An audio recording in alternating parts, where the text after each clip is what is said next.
Estamos reunidos em nome do Pai, do Filho e do Espírito Santo. Amém. Vamos entregar nossos pensamentos para o Senhor. Ele conhece todo o mecanismo do pensar, do agir e do sentir. É Deus quem tem esse controle. Quando uma coisa mexe na outra, só Jesus sabe. Muitas vezes nossos sentimentos ganham e transformam o nosso pensamento, fica movido só por sentimento. Mas também muitas vezes o pensamento fica tão forte que o sentimento acaba desaparecendo. Hoje em dia fala tanto de inteligência emocional, né? Quer dizer, não basta ser só inteligente, precisa saber ter o controle das emoções e poder sentir as emoções. E controlar as emoções não é só não explodir, não deixar jorrar, porque senão vira tudo doença também. Então, só Jesus conhece tudo isso. Conhece o pensar, conhece o sentir e conhece exatamente o agir. Porque a gente vê as atitudes, as ações, mas não sabe o que moveu aquilo. Se foi maldade, se foi perturbação, se foi ignorância.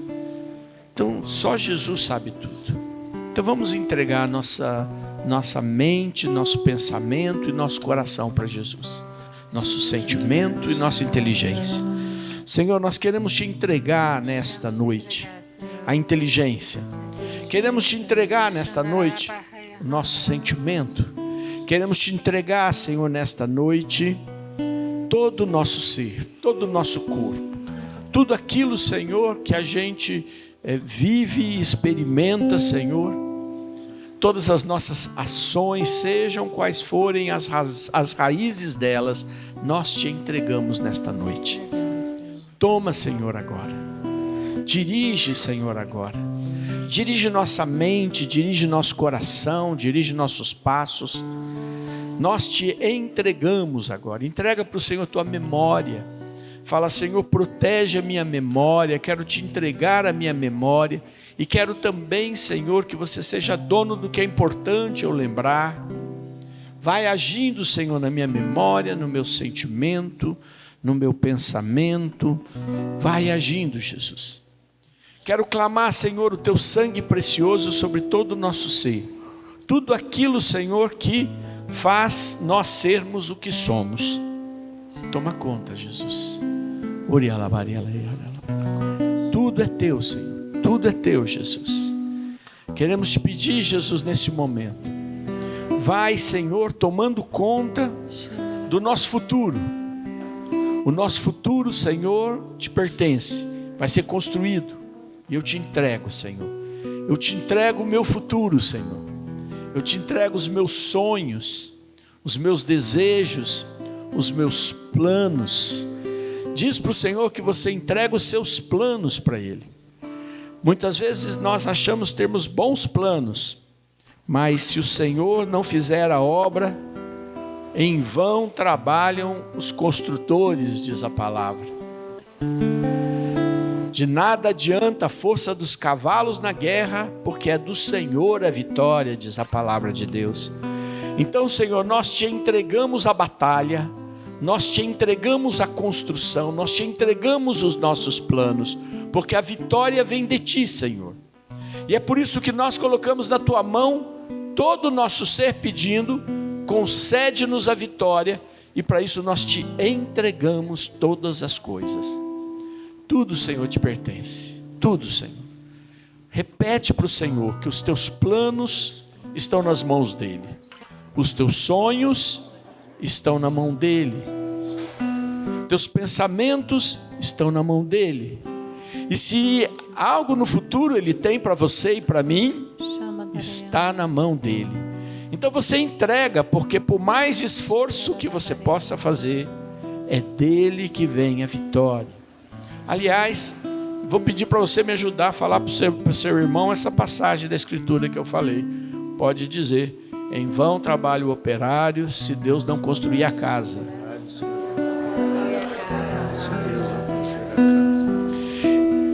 Em vão preparam-se os exércitos se o Senhor não der a vitória. E isso é uma verdade que tem que cair no nosso coração. Veja que a palavra não diz que você não tem que ter operários para construir a casa, e nem diz que você não tem que ter o exército para vencer a batalha. Você precisa das duas coisas. Mas se ele não der a vitória, em vão nós gastamos esta energia, em vão as pessoas se desgastam. Fala de novo: Senhor, meus planos estão nas tuas mãos. Meus planos estão em tuas mãos. Meu futuro Senhor. está nas tuas mãos. Meu futuro está em tuas mãos. Precisamos dos anjos, principalmente quando a nossa oração está fraca, a nossa intercessão está fraca. A gente tem que pedir para os anjos ajudarem. E olha, gente, eu não sei vocês, mas no dia a dia, na vida, acontecem situações inesperadas, situações difíceis. Ou nunca acontece na vida de vocês? Sim. Acontece. E aí é o momento que a gente precisa entrar em batalha espiritual. Não é fácil, às vezes a gente não entra na batalha espiritual. Eu tinha um conhecido, Israel, que viajou muito comigo, e ele dizia assim: quando tiver numa situação difícil, a gente reza em línguas. E rezava às vezes até alto lugar que nem devia, porque ficava, né? Quem conheceu ele sabe como ele era. Porque você tem que entrar em batalha. Quando a coisa acontece, uma situação, alguém tem um problema, correu para o hospital. Hoje eu estava falando com uma pessoa e a pessoa teve que ser internada correndo, não é? Uma parente. Eu tinha ligado para ver se estava bem e ela falou: eu estou bem. Aí começou a passar mal, passou o telefone para outro, foi parar no hospital. Não é? Tinha feito um transplante de fígado, já é uma coisa grave, mas daí teve uma piora. Falei, bem na hora que eu estava falando com a pessoa, daí aí a pessoa falou assim: tio, tô levando a fulana lá para o hospital. Falei, então você leva que eu vou rezar. Eu não podia fazer nada e já saí rezando. Tem que entrar em batalha espiritual, não tem jeito. Em todo momento, uma situação que acontece, em vez de reagir, é preciso clamar o Senhor. E a melhor forma de clamar, quem tem o dom de línguas, é orar em línguas, viu, gente? Vai orando em línguas, já que você não sabe o que você vai pedir, você não sabe direito como é que vai sair daquilo, você não sabe as coisas, você vai rezando. Mas se não, faz do jeito que você quiser. E se você não consegue nada, aí você pede: anjos de Deus, intercedam por mim, porque eu não estou dando conta. E o Senhor vai mandar os anjos orarem. Inclusive, para quem não sabe, existe um coro angélico, que são os serafins, que só existem, segundo São Tomás de Aquino, para adorar a Deus. Eles adoram sem cessar. Existe um outro coro angélico, que são os querubins, que são anjos intercessores e que enchem o lugar da presença de Deus. Quando você lê em Ezequiel, é os querubins, que ele vê com rodas, com asas, sei lá quantas coisas doidas que ele vê na visão dele lá, porque são estes anjos intercessores. E aí tem anjo da guarda, tem principado, potestade, não é? Vocês sabem disso, dominações. Então os principados são os anjos que cuidam de regiões, as dominações são aqueles que agem no âmbito do poder. E quando você não consegue rezar, empurra teu irmão e fala: pede pro anjo. Pede pro anjo. Travou? Presta atenção, travou? Lá no fundo, você travou? Pede pro anjo. Nós te pedimos, santos anjos de Deus, intercedam junto conosco. Enchei agora este local de oração e manifestai vossa presença, vós que sois servos do Deus Altíssimo e que estão para servi-lo, mas que também fostes enviado para servir o gênero humano. Dá-nos, Senhor, agora a intercessão destes anjos. Interceda pelas nossas famílias, interceda pelos nossos bens, interceda pelas nossas casas, interceda pelos nossos negócios, interceda pelas nossas decisões, interceda agora pela nossa saúde, Pedimos, anjos de Deus, vinde interceder conosco. Vinde clamar pela tua igreja, pela tua santa igreja. A igreja que fundaste, Jesus, e que estás firme. Pedimos, Senhor, agora teu poder. E concede, Senhor, a vitória. Concede-nos, Senhor, a vitória, Senhor. Fala para o Senhor: Senhor, se é de ti que vem a vitória, eu peço a vitória agora. E você vai dizendo aquilo que você quer a vitória. Eu quero pedir a vitória nesse ponto, Senhor. Eu quero clamar a vitória agora. Que venha a vitória, Senhor. A vitória, Senhor, que você está pedindo no teu coração. A vitória para este grupo de oração. A vitória para o projeto de Deus. Peça agora, Senhor. Dá-nos tua força, tua vitória, Senhor. Tinha um amigo meu na paróquia. E a gente era jovem. E ele tinha uma idolatria pelo padre da paróquia, que era o padre Bernardo. Um grande homem de Deus. E um dia, eu não sei o que o padre fez, mas que decepcionou ele profundamente. E ele veio falar comigo, todo nervoso, que não ia mais na igreja, não ia mais. Eu falei: ué, mas é lógico, você pôs a tua confiança no lugar errado. Quem mandou confiar tua esperança e tua vida em alguém que não Jesus? Então para. Deus me livre de vocês ficarem confiando em mim para colocar a fé de vocês em mim. Aí vocês entraram numa friagem. É para colocar fé em Jesus. E tomara que eu seja fiel a Jesus até o final dos meus dias e vá para o céu direto. Mas não coloquem a expectativa de vocês em uma pessoa. Estão me ouvindo?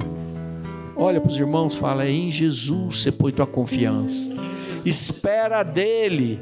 Espera dele.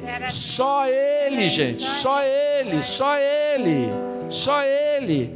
Só ele. Quando criancinha, a gente acha que o pai é super poderoso, não é? O pai pode tudo. Mas a gente cresce e descobre que não pode tudo, não é mesmo?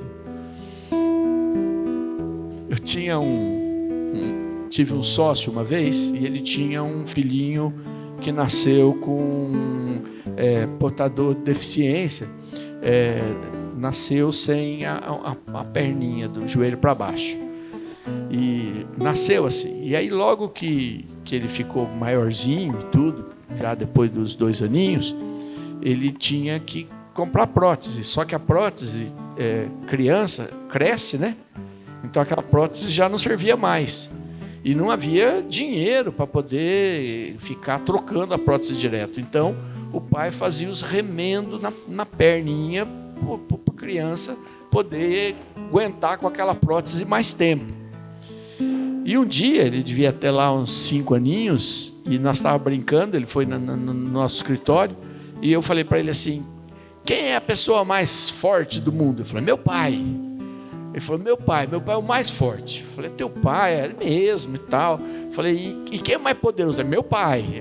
Aí eu falei: por que teu pai? Ele falou: porque meu pai, ele consegue até fazer a minha perna. Então, para criança, ele confiou em quem ele podia, mas nós que já crescemos, só quem pode manter tuas pernas para andar é Jesus. Põe tua confiança em Jesus, em mais ninguém. Se você tem dinheiro, pode confiscar, né? Pode acontecer qualquer coisa.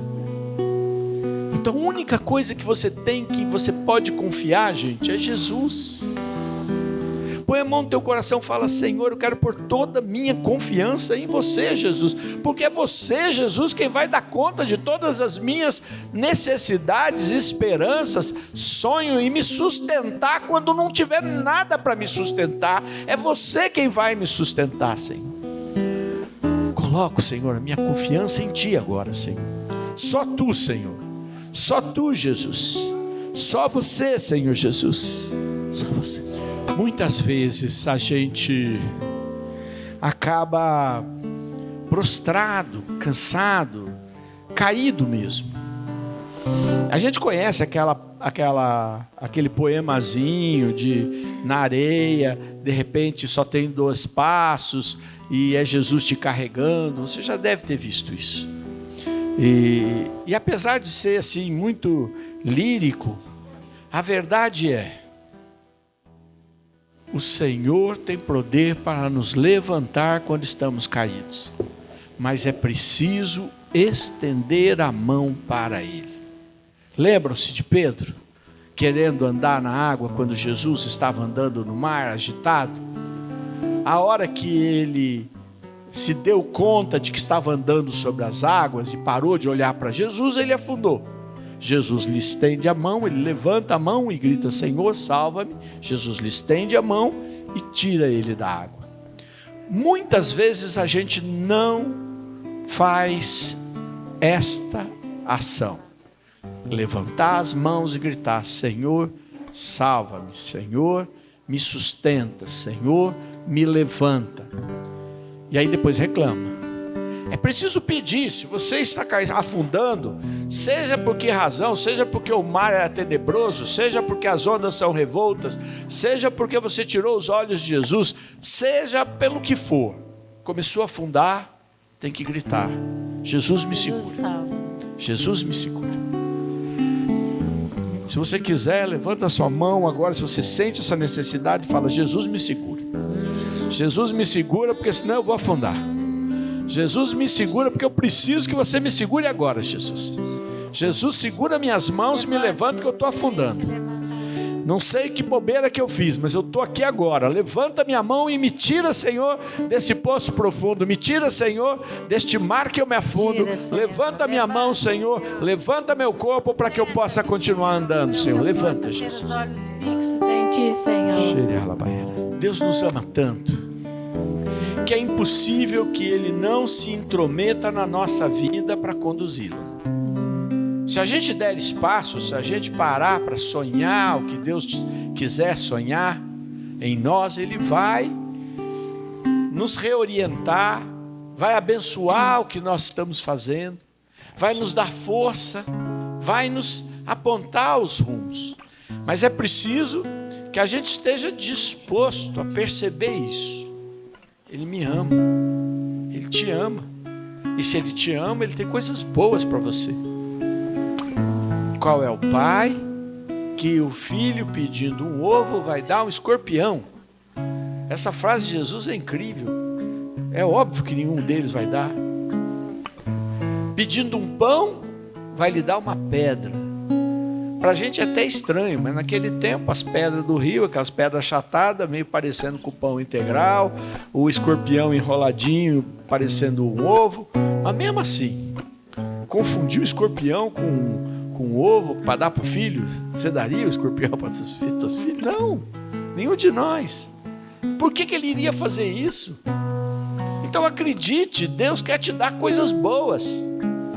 Deus tem projetos bons para nós e não ruins. Às vezes a gente tem medo dos projetos de Deus, porque é tanto barco furado que o mundo entrega para nós e tantas coisas que não vão bem, que a gente acaba achando que Deus pode não querer ajeitar a coisa para nós. Ilusão, Deus tem coisas boas para nós. Só que é preciso sonhar os sonhos de Deus, os sonhos que Ele vai pôr para você. Não sou eu que vou sonhar os sonhos para você. Não sou eu que vou sonhar os sonhos de Deus na sua vida, é você. E eu vou sonhar os sonhos de Deus para mim. Mas eu tenho que começar dizendo: Deus tem coisas boas para mim. Então eu posso me abrir a sonhar os planos de Deus, que por mais diferentes que eles pareçam ser, por mais inovadores, eles são bons para mim. Te peço, Senhor, dá-me essa graça. Dá-me, Senhor, para sonhar os teus sonhos e poder sim, Senhor, construir tuas coisas, Jesus. Queria compartilhar 2 textos da Escritura para a gente compreender um pouco algumas coisas importantes da caminhada. O primeiro está na primeira carta de São Paulo aos Coríntios, no capítulo 2, no capítulo 2, do versículo 9 ao versículo 11. 1 Coríntios, capítulo 2, versículo 9, diz assim: Mas como está escrito, o que os olhos não viram, os ouvidos não ouviram e o coração do homem não percebeu, tudo que Deus preparou para os que o amam. A nós, porém, Deus o revelou pelo Espírito, pois o Espírito sonda todas as coisas, até mesmo as profundezas de Deus. Quem, pois, dentre os homens conhece o que é do homem, senão o espírito do homem que nele está? Da mesma forma, o que está em Deus, ninguém o conhece, senão o Espírito de Deus. Palavra do Senhor. Esse texto de São Paulo, ele está dizendo que o que os olhos não viram, o coração não imaginou, é o que Deus preparou para cada um de nós. Nós acabamos de rezar por isso. Dizer, Deus tem coisas boas para mim. Pois eu quero dizer que Deus tem coisas que você jamais imaginou para você. Deus tem projetos que você nunca pensou, mas estão lá, preparados. E só o Espírito Santo conhece esses projetos. Porque só o Espírito Santo é Deus, está em Deus, e por isso só o Espírito Santo pode revelar estes projetos para nós. A gente que é muito curioso, porque na verdade as coisas boas que Deus planejou para nós, se elas vierem, não precisavam ser reveladas, era só degustá-las. Mas mesmo assim, o Senhor partilha para que a gente possa caminhar. Só que a gente precisa confiar, porque quando você começa a caminhada, você não sabe no que vai dar. Mas se você confia e sabe que o Senhor tem boas coisas para você, e que tem coisas maiores do que as que você pode imaginar, então você pode se lançar. Só que no meio desta frase, no início do versículo 11, ele diz assim: só o espírito do homem conhece o que está no homem. Então percebe que a gente tem duas realidades. Uma, a realidade divina, que tem coisas maravilhosas para você. E você pode dizer, Deus tem coisas maravilhosas para mim. Diga aí, Deus tem coisas maravilhosas para mim? Ele tem coisas maravilhosas para mim. Pois é, mas você não sabe quais são, até que elas venham, ou aqui o Espírito de Deus revele, já que Ele sabe as coisas, porque é Deus.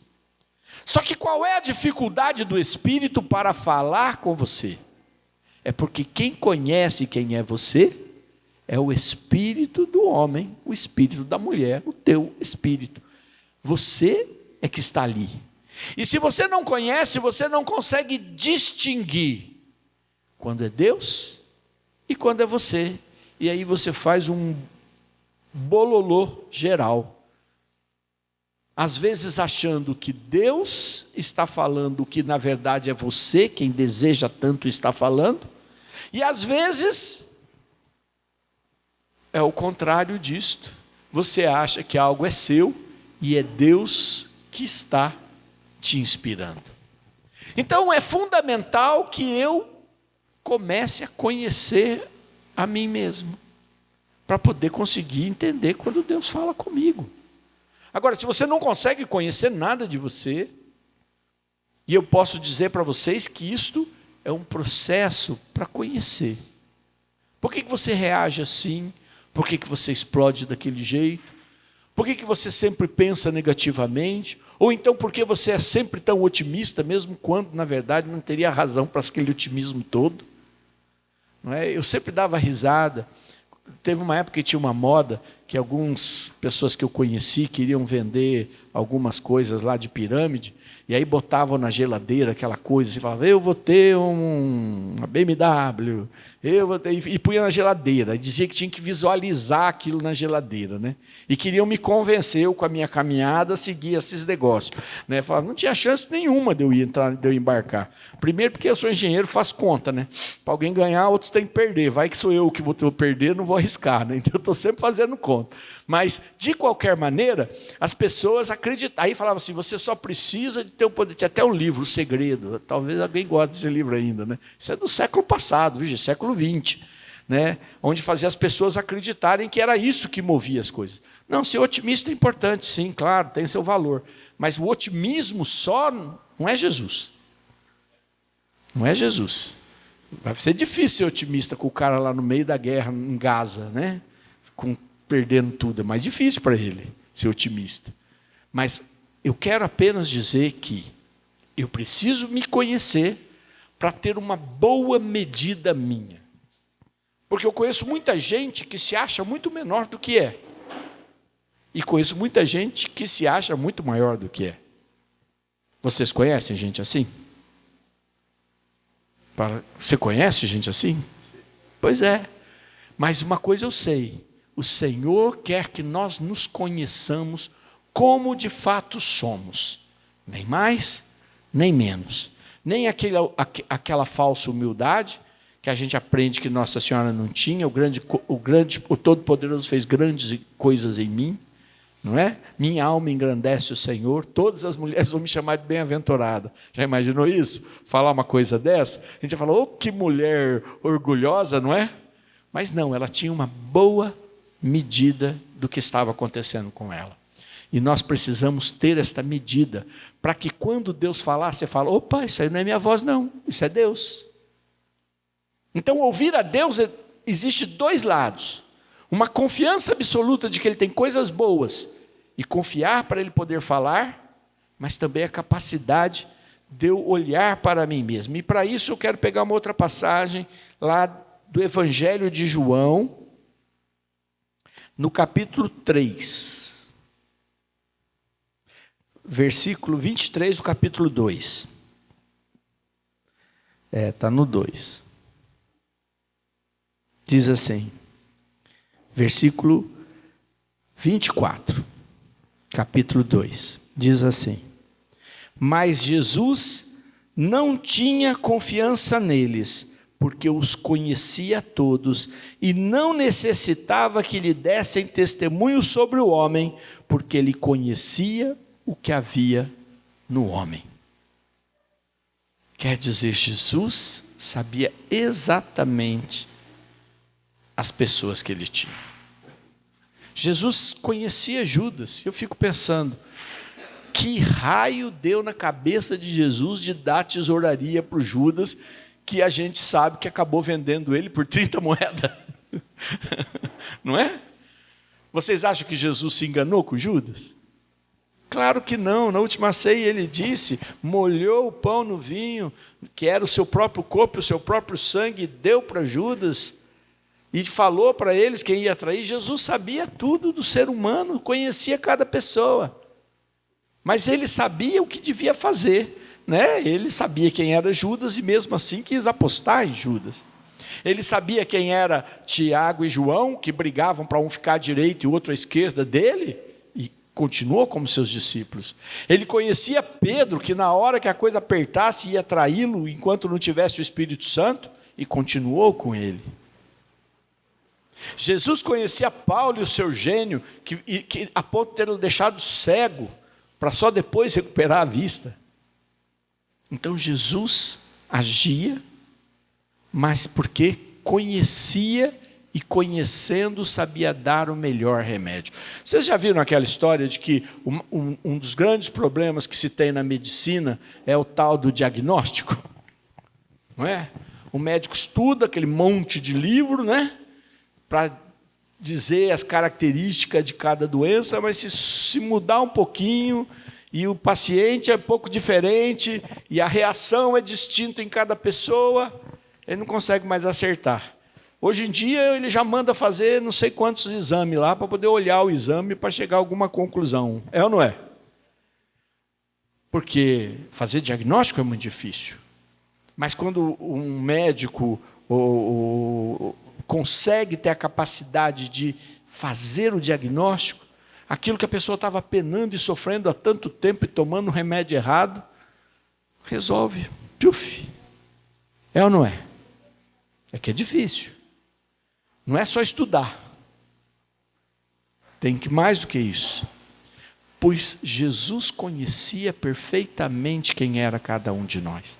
Então, se o Espírito é quem nos revela quem nós somos, pelo menos a nós devemos conhecer, mas nós devemos pedir também para Jesus que nos dê conhecer as pessoas, para sabermos de verdade com quem nós estamos lidando na nossa vida. E isso é um dom. Tem nome, chama discernimento dos espíritos. Mas a gente precisa não só discernir quando é o espírito maligno, mas também que tipo de pessoa cada um de nós somos. Porque todos nós somos enfermos. Porque fomos prejudicados pelo pecado original, prejudicados pelas histórias da nossa vida. Só que precisamos nos conhecer e conhecer os outros, para pedir ao Espírito de Deus que haja sobre nós e sobre aquelas situações. Amém?